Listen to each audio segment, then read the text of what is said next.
15, 16, 17절 창세기 19장입니다. 읽고 제가 기도하고 시작하겠습니다. 네, 창세기 19장 15, 16, 17절입니다.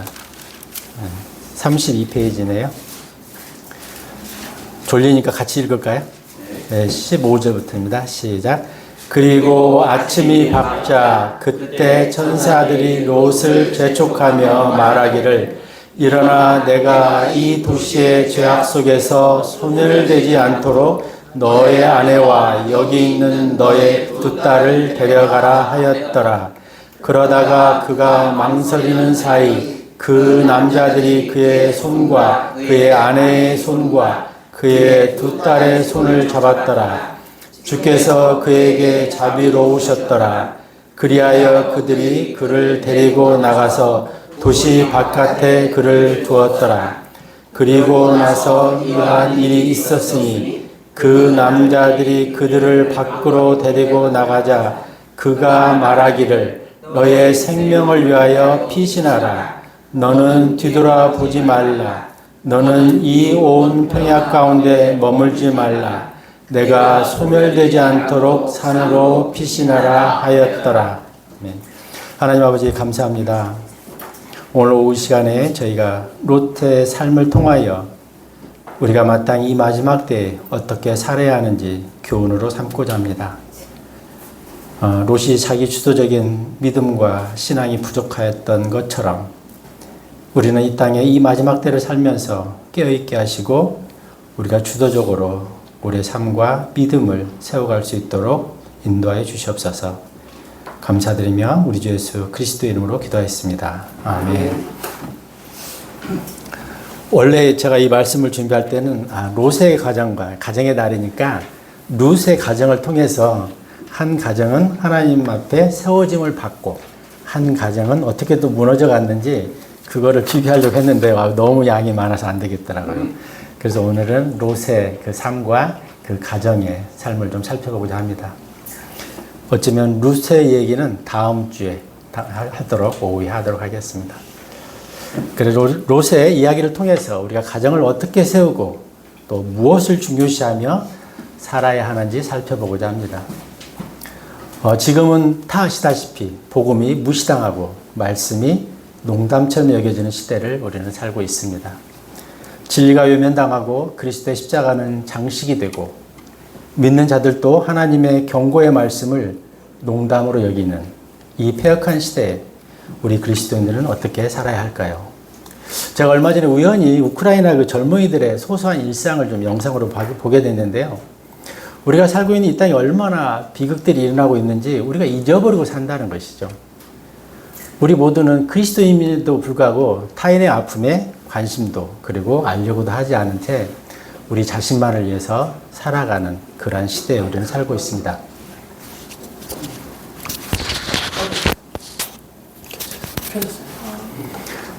그걸 보면서 요즘 전쟁이 우크라이나 러시아 전쟁이 있고 이란하고 이스라엘 전쟁이 있잖아요. 사실은 그 전쟁에는 물론 적군과 아군이 있을 수 있지만 이 전쟁으로 인해서 수많은 청년들이 죽어가고 있다는 것이죠.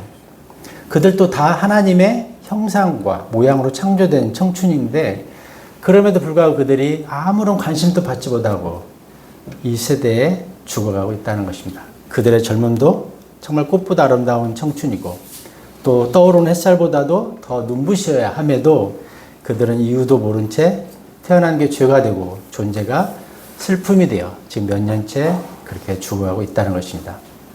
그래서 저는 이 세상을 볼 때 인간 자체로는 이미 자정 능력을 잃어버렸다 그렇게 말씀드리고 싶습니다. 계시록 12장 12절에 보면 마귀가 자기 때가 얼마 남지 않았음을 알고 크게 분노한다고 그렇게 말하고 있거든요. 그래서 지금은 마귀, 사탄은 정말로 자기의 마지막 때를 어떻게든 한 사람이라도 더 미혹해 해서 지옥으로 끌고 가려고 발악하는 그런 시대라고 저는 생각합니다. 그래서 우리는 어느 때보다도 영적으로 깨어 있어야 되고 경각심을 가지고 있어야 된다는 것입니다.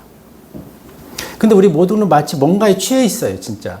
거의 이성이 마비된 채로 살아가고 있다는 것입니다. 더 이상 진리를 찾는 자도 듣고자 하는 자도 없습니다. 모두가 농담처럼 여기는 이 절박한 상황에 우리는 어떻게 살아야 할까요? 요즘 주식시장이 불작이잖아요. 그리고 부동산이 폭등이고 그러다 보니까 이 나라 이 정권이 어떻게 세상을 끌고 가도 다 용납을 하는 시대예요. 관심이 없어요. 소득이 늘어나고 내 삶이 당장 형통하다 보니까 아무런 관심이 없습니다. 뭐 선거가 다가와도 우리는 어떤 정신으로 선거를 해야 되는지 이런 것도 생각하지 않습니다. 그냥 불장이기 때문에 친구들 만나서 대화 들어보면 다 용납되는, 용서가 되는 시대에 살고 있습니다. 이게 바로 저는 마귀가 뿌려놓은 처참한 상황이라고 저는 생각합니다.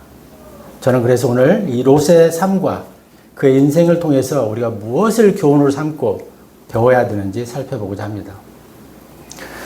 롯과 그 가족의 비참한 결말을 보면서 우리의 신앙의 각오를 다시 한번 다지는 시간이 되었으면 합니다. 인간의 선택에는 항상 책임이 따릅니다. 그리스도인도 예외는 아닙니다. 선택에 따라 인생의 결말은 매우 다르게 나타난다는 것입니다. 우리가 영적으로 사느냐, 아니면 육신적으로 사느냐, 아니면 보이는 것을 쫓아서 살 것인가, 아니면 보이지 않는 영적인 가치를 따라서 살 것인가, 이것이 그리스도인의 문제입니다. 롯은 아브라함의 조카입니다. 롯은 사실 어떻게 보면 영적인 금수저로 태어난 것 같아요. 아브라함의 조카인 덕분에 그는 우상 숭배의 땅, 거기서 자연스럽게 구출을 받았고 믿음의 조상이라 하는 아브라함의 삼촌인 아브라함의 믿음을 자연스럽게 교훈으로 배우며 인생을 살았다고 생각이 됩니다. 그래서 롯은 아브라함을 통해서 하나님이 어떻게 사람을 인도하시고 보호하시는지 그리고 어떻게 먹이시는지를 잘 보아왔다는 것입니다. 그런데 롯에게 문제는 그에게 스스로 일어설 수 있는 자기 주도적인 믿음이 없었다는 것입니다. 롯은 삼촌 아브라함의 믿음을 내 믿음으로 착각하며 살았다는 것이죠. 그러다 어느 순간 이제 소유가 서로 많아졌고 삼촌과 갈라지게 되자 그게 이제 롯에게 불행의 씨앗이 되었습니다. 재물이 막대하여 함께 거할 수 없게 되자 갈라져야 했다고 창세기 13장 6절은 말씀하고 있습니다. 창세기 13장 6절에 보면은 너무 소유가 많아서 같이 동거할 수가 없었던 것입니다. 이 갈라지는 과정을 창세기 13장을 통해서 좀 살펴보고자 합니다. 7절에 보면 그리하여 아브라함의 가축들을 치는 목부들과 롯의 가축들을 치는 목부들 사이에 분쟁이 있었더라. 그리고 그때 가나안족과 프리스족이 그 지역 가운데 거하였더라. 이게 너무 이게 서로 부딪히는 거예요. 이 공간이 스페이스가 좁아지다 보니까 그만큼 재산이 늘어나다 보니까 서로 부딪힘이 있었다고 생각이 됩니다. 저는 인간적으로 보면 롯은 삼촌 아브라함에게 어쨌든 부딪히지 말고 먼저 양보를 했어야 된다고 생각을 합니다. 그런데 롯은 항상 자기 욕심을 먼저 챙기는 그러한 인물이었다는 것이죠. 9절에 보면은 아브라함이 롯에게 선택권을 줍니다. 네가 먼저 선택해라. 그런데 9절을 뭐 시간상 다 읽진 않겠지만 보면은 그는 주저없이 자기 욕망, 욕심을 따라서 선택권을 행사합니다. 전혀 삼촌에게 양보하려고 하지 않아요. 그리고 10절에 보면 그리하여 롯이 자신의 두 눈을 들어 올려 요르단의 온 평야를 바라보았더니 곳곳마다 물이 넉넉히 되어졌더라. 주께서 소돔과 고모라를 멸하시기 전이었기에 마치 주의 동산 같았고 그 다음에 쭉 내가 조아라에 거할 때 만나는 이집트 지역 같았더라. 이게 주의 동산 같고 이집트 지역 같았다 이렇게 말씀하고 있습니다. 그러니까 여기서 보면 우리가 성경에서 흔히 이집트는 무조건 나오면 세상, 타락한 세상을 상징하거든요. 이게 롯에는 그런 게 관심이 없었어요. 우선은 보기 좋고 동산 같고 정말로 화려하고 그렇기 때문에 그 지역을 택했다는 것이죠. 11절에 보면은 롯이 자신을 위하여 이렇게 말하고 있거든요. 롯은 뭐 선택을 결정하고 뭔가를 선택하는 데 있어서 자기 눈에 오르면 됐어요. 자기 욕망에 맞으면 됐다는 거죠. 뭐 영적인 거라든가 삼촌을 배려한다거나 아니면 하나님이 뭘 좋아할까라든 이런 고민하지 않았어요. 롯은 딱 일편단심 내 욕망에 맞느냐, 내 욕심에 맞느냐 이것만 보고 판단하고 결정했다는 것입니다. 그래서 롯은 결과적으로 굉장히 육신적인 사람이었다는 것이죠. 아버지와 같은 아브라함 앞에서도 그는 철저하게 자기 이득을 먼저 챙긴 인물이라는 것입니다. 베드로 후서를 통해서 베드로의 평가를 한번 롯에 대해서 한번 볼까요? 베드로 후서 2장 6절 8절입니다. 베드로 후서 2장 6절 8절입니다.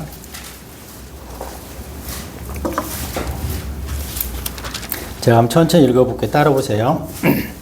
또 소돔과 고모라의 도시들을 잿더미로 바꾸어 뒤집어 엎으심으로써 그들을 정죄하시고 이후에 불경건하게 살 자들에게 그들을 본보기로 삼으셨을진데 또 사악한 자들의 더러운 생활 방식으로 인하여 시달렸던 의로운 롯을 구출하셨을진데 이는 그들 사이에서 거하던 그 의로운 사람이 날마다 그들의 불법적인 행실들을 보고 들으면서 자신의 의로운 혼을 시달리게 했기 때문이라 이렇게 말씀하고 있습니다.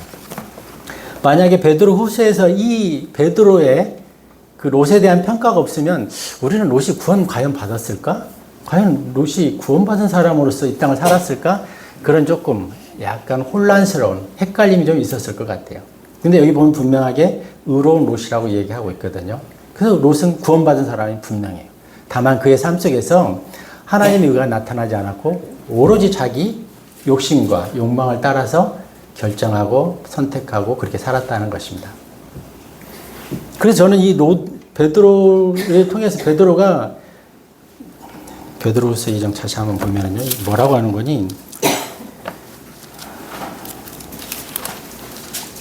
6절에 보면 이후에 불경건하게 살 자들에게 그들을 본보기로 삼으셨을지 이게 후대를 위한 경고로 본보기로 이 롯의 삶을 우리한테 제시하고 있다는 것입니다. 그래 롯을 통해서 롯의 삶을 통해서 우리가 경고를 받으라는 것이죠. 롯은 소돔의 불법적이고 더러운 생활 방식을 보면서 괴로워했다 이렇게 말하고 있습니다. 문제는 뭐가 문제인 거니? 왜 괴로워하면서 왜 롯은 거기에서 계속 살았냐는 것이죠. 왜 머물렀냐는 것이죠. 왜 자신의 혼이 시달리면서도 악과 동침하며 함께 했냐는 것입니다. 더러운 생활 방식과 불법적인 행실들이 가득한 그 죄악된 도시에서 왜 고민만 하고 괴로워만 했냐는 것입니다. 그는 하나님을 찾지도 않았고 삼촌 아브라함을 찾아가지도 않았다는 것이죠. 그냥 괴로워만 했다는 것은 롯은 그 죄악된 도시에 동화되어서 살고 있었다는 것입니다. 죄를 짓고 마음에 찔림이 오면 괴로움으로 끝내지 말고 돌이켜서 하나님께로 돌아서는 게 그리스도인의 바른 모습입니다. 우리가 후회는 누구나 할 수 있잖아요. 근데 돌이켜서 하나님께로 회개하는 것은 그리스도의 책임이자 저는 특권이라고 생각합니다. 계속해서 이 롯의 가정이 어떻게 이어지는지 살펴보겠습니다. 창세기 19장 14절 보시면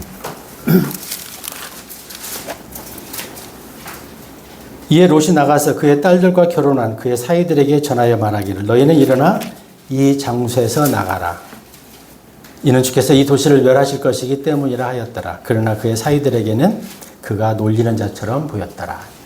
이 말이 뭔 거니? 이제 이 소돔과 고모라가 너무 불법으로 가득해서 천사를 하나님 보내셨고 이제 여기를 유황불로 다 불살르겠다 이렇게 심판의 날에 다가온 거예요. 그랬을 때 롯을 통해서 그의 가족들을 구출하라. 밖으로 나가야 너희가 산다 이렇게 말을 하는 것이죠. 그런데 그 말을 자기 사이에게 전했더니 사이의 반응이 충격적이지 않아요. 그의 사이들에게는 그가 놀리는 자처럼 보였더라. 이렇게 말하고 있습니다. 농담으로 여겼다는 거죠. 개혁성경에 보면 농담으로 여겼다 이렇게 말하고 있습니다. 이 반응이 곧 뭔 거니? 롯이 평소 가족들에게 어떠한 모습으로 비춰지고 있었는지를 잘 보여주고 있는 것이죠. 가족 중에 누구도 롯의 이 경고를 절박하게 받아들이지 않았습니다. 가족들이 그의 말을 농담으로 받아들였습니다. 아니 그동안 뭐 소돔 땅에서 잘 즐기고 같이 누리고 막 그러다가 갑자기 경고를 하니 멸망한다고 하니 누구도 이 말의 진실성을 그대로 받아들이지 않았다는 것이죠. 쉬운 표현을 하면 마치 부모가 나는 담배 피우면서 너는 담배 피우면 안 된다 하면 자녀들이 그 말을 농담으로 받아들이는 것 같다는 것이죠.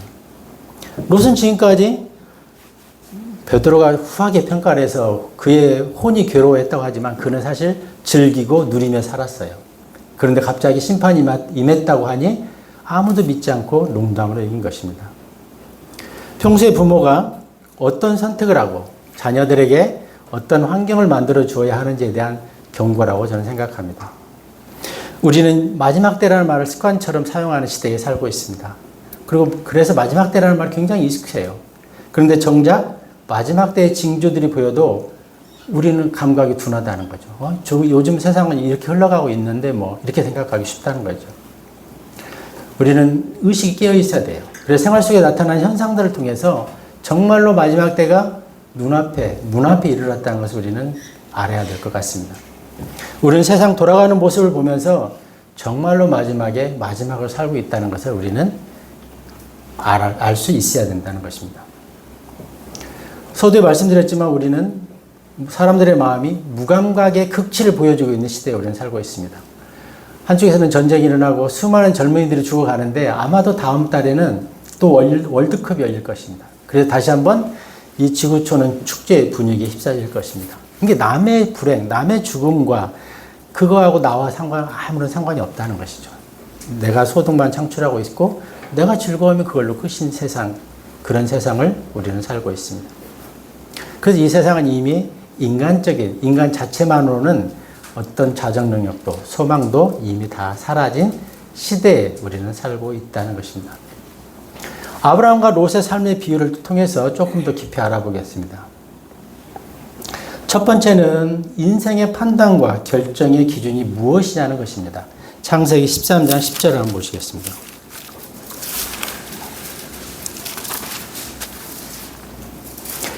장 10절에 보면 롯의 판단 기준은 자기 눈에 좋았던 거예요. 마치 주의 동상 같고 이집트 지역 같은 화려한 것. 그것이 자기의 판단 기준이었던 거죠. 이것은 창세기 3장 6절에 나오는 이브처럼 먹음직도 하고 보암직도 하고 자기 눈에 지혜롭게 하면은 오케이라는 거죠. 그게 반성경적이든 아니면 영적이지 않든 상관없이 내 눈에 보기 좋으면 그건 롯의 선택의 기준이었던 것입니다. 그는 세상을 향해서 자기 안목이 요구하는 대로 거침없이 살았던 인물입니다. 몫이 좋은 곳, 투자 가치가 있는 곳, 돈만 벌 수 있다면 어떤 장소도 어떤 직업도 롯에게는 오케이입니다. 그는 다가올 심판보다 현재를 즐기고 물질의 풍요를 누리는 삶을 선택했던 것입니다. 영적인 환경이나 영적인 어떤 그 분위기는 그에게 고려 대상이 아니었던 것입니다. 5월은 우리가 흔히 가정의 달이라고 합니다. 물론 5월만 가정에 중요한 건 아니지만 부모 세대는 자녀들에게 어떤 삶의 모습을 보여주며 사느냐가 아이들에게는 굉장히 중요하다는 것입니다. 부모로서 우리의 삶의 방식이 어떻게 자녀들에게 비치느냐가 곧 아이들의 미래를 결정할 수도 있습니다. 세상적으로 유능한 아빠, 엄마로 살 것이냐 아니면 하나님 앞에서 하나님의 법에 순종하는 부모로 살 것이냐 그것은 우리의 선택입니다. 우리가 보여주는 그 모습이 우리 아이들의 미래를 결정할 수 있기 때문입니다. 혹 저도 마찬가지지만 이미 아이들이 다 커버렸으면 어떻게 하나 이런 생각도 할 수 있죠. 그래서 저는 여전히 그럼에도 불구하고 우리의 몫은 남아있다고 생각합니다. 그리고 두 번째는 삶의 태도와 자세입니다. 창세기 19장 1절 한번 보실까요? 19장 1절에 보면 그리고 나서 저녁에 두 천사가 소돔에 이르렀더라. 그리고 롯은 소돔의 성문 안에 앉아 있었더라. 이렇게 말씀하고 있습니다. 천사가 이제 그 소돔 땅을 멸하시기 위해서 롯을 찾아갔습니다. 롯이 성문에 앉아 있었다는 것은 그 성에 롯은 지도자로 권력자로 자리 잡고 있었다는 것입니다. 이게 롯은 세상적으로 성공한 사람입니다. 분명히 롯은 자기의 안목을 굉장히 신뢰했고 그 안목에 따라서 세상적으로는 성공한 사람입니다. 그 땅의 사악한 자들의 생활 방식이 롯을 괴롭혔다고는 하나 그는 사실상 그 사회에서 성공을 누리고 즐기며 그렇게 살았던 인물입니다. 세상의 출세와 성공이 그를 그곳에 계속해서 붙잡아 두었던 것입니다. 그래서 세상적인 성공이 그의 삶에 깊은 악을 만들어내고 있었던 것이죠. 그리고 롯은 그곳에서 뿌리를 내리고 살았습니다.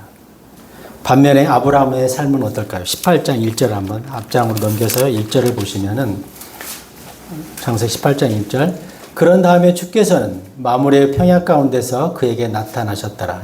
아브라함에게 나타나셨어요.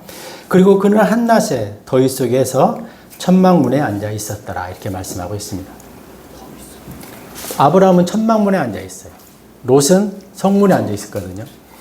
아브라함은 나그네로 순례자로 살고 있었다는 것입니다. 아브라함이 저는 가난해서 천막에 앉아 있었던 것은 아니라고 생각합니다. 그는 이 땅에서 사는 삶이 나그네로 사는 자로 그렇게 살았던 것입니다. 아브라함은 세 남자, 하나님과 두 천사가 그를 찾아왔을 때 그는 즉시 알아봤어요. 그리고 절을 하고 음식과 물로 청하면서 쉬었다 가시라고 이렇게 말씀을 드립니다. 5절에 보면 그리하면 제가 약간의 빵을 가져오겠사오니 당신들께서 당신들의 마음에 힘을 내시고 그런 뒤에 당신들께서는 계속 나아가소서. 이는 당신들께서 이러한 이유로 당신들의 종에게 오셨기 때문이니이다. 그러자 그들이 말하기를 내가 말한 대로 그리하라 하였더라. 기꺼이 이때 하나님과 두 천사는 롯의 그 청을 받아들입니다. 내가 너의 청에 의해서 너에게 들어가서 함께 먹고 함께 마시겠다고 그 아브라함의 청에 수용하는 것이 아브라함의 청을 수용했던 것입니다. 계속 3장 20절 기억날 것입니다. 누구든지 문 밖에 서서 내가 두드리니 문을 열면 내가 그에게로 들어가 그는 나로 더불어 만찬을 즐기고 나는 그와 더불어 만찬을 즐기겠다 이렇게 말씀하고 있습니다. 이게 어찌 보면 아브라함은 하나님께 합당한 자로 기억되고 있었던 것입니다. 마치 아브라함은 포도나무에 붙어있는 나무 가지처럼 그렇게 하나님과 연합된 삶을 살고 있었다는 것이죠. 그래서 하나님은 기꺼이 롯이 간청하자 그의 청을 들어서 그의 집에 들어가서 쉬었던 것이죠. 그런데 19장 2절을 보면은 어떻게 나와 있죠? 롯의 경우는 그러면서 그가 말하기를 이제 보소서 나의 주들이여 제가 당신들께 간구하오니 돌이켜 당신들의 종의 집으로 들어오셔서 밤새 머무르시고 당신들의 발을 씻소서. 그런 다음에 당신께 일찍 일어나시어 당신들의 길들을 계속 가소서 하였더라. 이에 그들이 말하기를 아니다. 다만 우리는 거리에서 밤새 거하겠노라 하였더라. 들어가지 않으려고 그래요. 왜? 롯의 삶이 그분들하고는 일치되지 않았기 때문에 그랬던 것입니다. 그러나 롯이 계속해서 간청하자 이어서 나오는 말씀에서 마지못해서 롯의 집에 들어갑니다. 집에 들어갔는데 잠시 후에 어떤 일이 일어나죠? 그 도시의 남자들이 롯의 집을 포위하였다고 성경은 말합니다. 롯이 거하는 땅이 얼마나 동성애가 가득하고 더러운 땅이었는지를 적나라하게 보여주는 거예요. 롯은 이렇게 악이 가득한 땅, 그 땅에서 자녀들과 사위와 함께 산 것입니다. 그 땅에서 그가 이룬 재물과 사회적 풍요와 성공을 누리며 살았던 것입니다. 그리고 롯은 8절에서 보면 그의 대처는 더 충격적입니다. 이게 쉽게 말하면 좀 이렇게 말하기가 참 남살스럽다거나 부끄럽다고. 아무튼 거기에 있는 도성에 있는 사람들이 이 두 천사인지 모르고 남색하고자 불러내려고 했던 거예요. 그래서 롯이 그러지 말라고 달개면서 8절에 뭐라고 하냐. 이제 보라 나에게 남자를 안 적이 없는 두 딸이 있느니라. 내가 너희에게 간구하노니 나로 하여금 그들을 너희에게 데리고 나오게 하라. 자기 딸을 내주겠다는 거예요. 이게 롯이 얼마나 도덕적으로 무너진 그런 가치관 속에서 살고 있었는지를 너무 잘 보여주고 있어요. 저는 베드로가 너무 후하게 점수를 줘서 막 영이 괴로웠다, 힘들었다 그렇게 말하는데 아니라는 거예요. 결과적으로 전체를 보면 롯은 그 땅의 죄악들을 즐기고 있었다는 것이죠. 그리고 계속해서 롯의 삶을 살펴보면은 이제 두 천사가 이제 이 소돔과 고모라 땅을 불로 심판하겠다. 그러니 빨리 서둘러서 너의 가족들을 대피시키라고 합니다. 근데 15절에 뭐라고 나오죠? 19장 15절에. 그리고 아침이 밝자 그때 천사들이 롯을 재촉하며 말하기를 일어나 내가 이 도시의 죄악 속에서 소멸되지 않도록 너희 아내와 여기 있는 너희 두 딸을 데리고 가라 하였더라. 이렇게 말하고 있어요. 근데 16절에 보면 롯도 망설여요. 딸과 부인은 뭐 둘째치고 롯도 주저하는 거예요. 왜? 나의 전 재산 여기에 있는데 이거 어떻게 하냐고요. 내 성공이 이 땅에 있는데 이걸 어떻게 하냐 이거죠. 롯이 엄청난 사람이에요. 그래서 우리가 어떤 가치관으로 이 땅을 살아야 되는지 잘 보여주고 있다는 거죠. 이제 도시가 소멸된다는데 불에 타서 없어진다는데 이제 자기 성공이 아까운 거죠. 불법이 아깝고 죄악이 심판받는 마땅하다고 생각하는 게 아니라 나의 터전이 내가 평생을 거쳐서 이루어놓은 이 성공이 너무 아까운 거죠. 롯이 뭐 부인과 아이들 그 다음에 사위가 농담을 여긴 건 둘째치고 롯 자신도 주저하고 있어요. 그래서 어떻게 합니까? 결국은 그 천사들이 그들을 손을 잡고 강제로 끌어내요. 그래서 살려준다는 것이죠. 그래서 이 모습을 보면서 이 물질의 유혹이라는 게 세상의 성공이라는 것이 생각보다 강하다는 것이죠. 지금 심판이 눈앞에 닥쳤는데 롯은 여전히 그 상황에서 벗어나지를 못하잖아요. 우리가 지금 이 땅을 바라볼 때 정말로 영적으로 보면은 심판이 너무 가깝잖아요. 정말 거의 눈앞에 어쩌면 롯의 상황처럼 임박했는지도 몰라요. 근데 우리는 아마도 그래도 내가 사는 동안은 괜찮을 거야. 그러니까 나까지는 좀 누리다. 좀 가지고 살다. 좀 세상도 좀 즐겨. 이렇게 살아도 되지 않겠느냐. 이렇게 착각할 수 있다는 것이죠. 그래서 롯의 이 말씀은 불경건하게 사는 후대들에게 경고의 말씀으로 주셨다는 거예요. 이제 유황과 불이 하늘에서 비처럼 내리는 심판이 임박했는데 해 뜨면 이제 그 순간이 돌아오는데 롯은 주저하는 거예요. 그리고 롯이 주저하는 건 물론이고 그 딸과 아들, 그 사위와 부인은 여전히 더 망설이고 있겠죠. 그래서 뭐라고 합니까? 사위들은 그 경고를 놀리는 것, 농담으로 받아들였다 이렇게 말하고 있습니다. 그리고 롯의 아내는 그 땅이 아쉬워서 뒤돌아보다가 소금 기둥이 되었어요. 그 부전자쟁이라고 하잖아요. 그 아버지의 그 자녀들, 그 아내였던 것이죠. 내가 너무 심하게 하면 나중에 롯을 만나면 엄청 혼날 수도 있겠는데 그때는 그때고 일단 우리가 깨어있는 게 중요하니까 롯 형제가 이해를 하실 겁니다. 이게 롯이 그토록 애지중지하며 평생을 걸어서 이루었던 쌓아올린 나의 나의 성공이 불탄다는 거가 내 온몸으로 맞고 싶은 거예요. 진짜 이 얼마나 처절합니까? 그래서 롯은 결국 자기가 평생을 거쳐서 이루어놓았던 모든 것들을 용광로처럼 한순간에 다 소멸되고 말았습니다. 그의 축적된 재산들이. 그리고 남은 것은 두 딸과 동굴에서 살게 되었다는 것입니다. 그리고 더 나아가서 어떤 일이 있죠? 롯의 두 딸과 롯의 관계에서 씻을 수 없는 문제의 씨앗이 태어나잖아요. 암몬과 모압입니다. 그래서 하나님께서는 신명기 23장 3절에 보면 암몬과 모압 족속은 주의 회중에 들어오지 말게 하라고 그랬어요. 그리고 우리가 잘 아는 발람의 그 사건, 발락을 끌어들여서 발락이 발람을 끌어들여서 이스라엘로 하여금 음행의 죄를 지게 했던 그 왕이 누구냐면 바로 모압 왕이에요. 발락이. 이게 롯을 통해서 사실 하나님께 영광을 받으신 게 아니라 그는 후대에게도 엄청난 죄의 씨앗들을 뿌려놓고 죽었다는 것이죠. 그래서 우리는 롯의 이야기를 통해서 심각하게 이 경각심을 가져야 된다는 것입니다. 롯의 경우와 마찬가지로 애기치 않은 순간에 하나님의 심판이 소돔과 고모라에 임했던 것처럼 이 땅에도 임할 수 있습니다.